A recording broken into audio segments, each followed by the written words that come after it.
জয় যিশু, hallelujah, praise the Lord.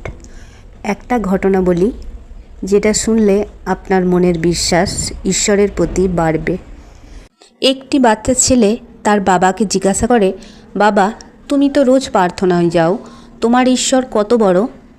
তো ছেলেটির বাবা তখন তাকে আকাশের দিকে দেখায় একটা এরোপ্লেন যাচ্ছিল। তো তখন সেটাকে দেখিয়ে বলল, আমার ঈশ্বর ওই অত বড়। তখন ওই বাচ্চা ছেলেটি বলল, ও বাবা, তোমার ঈশ্বর এত ছোট? তখন সেই কথা শুনে ছেলেটির বাবা একদিন ওই বাচ্চা ছেলেটিকে এয়ারপোর্টে নিয়ে গেল।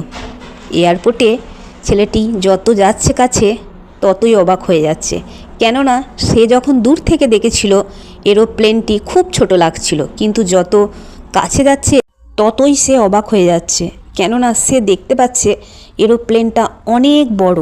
তখন বাচ্চা ছেলেটির বাবাটি তাকে বলল, আমার ঈশ্বর ঠিক এত বড়। এই কাহিনীটা শুনে কি বুঝতে পারলাম? এই কাহিনীটা শুনে বুঝতে পারলাম যে আমাদের জীবনে যত বড়ই সমস্যা থাকুক না কেন, সেটি অভাব বলো, সেটি রোগ বলো, সেটি পারিবারিক অশান্তি বলো, যত বড়ই সমস্যা থাকুক না কেন, আমাদের ঈশ্বরের থেকে সে বড় কখনোই হবে না। তাই আমি জাগতিক লোকদের বলবো, আপনারা আমাদের ঈশ্বরকে দূর থেকে যতই ছোট দেখুন না কেন, আমাদের ঈশ্বরকে কাছ থেকে দেখুন, কাছে এসে দেখুন, তারপর বুঝতে পারবেন আমাদের ঈশ্বর কত বড়, কত মহান। দূর থেকে আপনারা তার বিচার করবেন না, কেননা বাইবেলে লেখা আছে, খোঁজো তো পাইবে, দরজায় আঘাত করো তো দরজা খুলে দেওয়া যাইবে।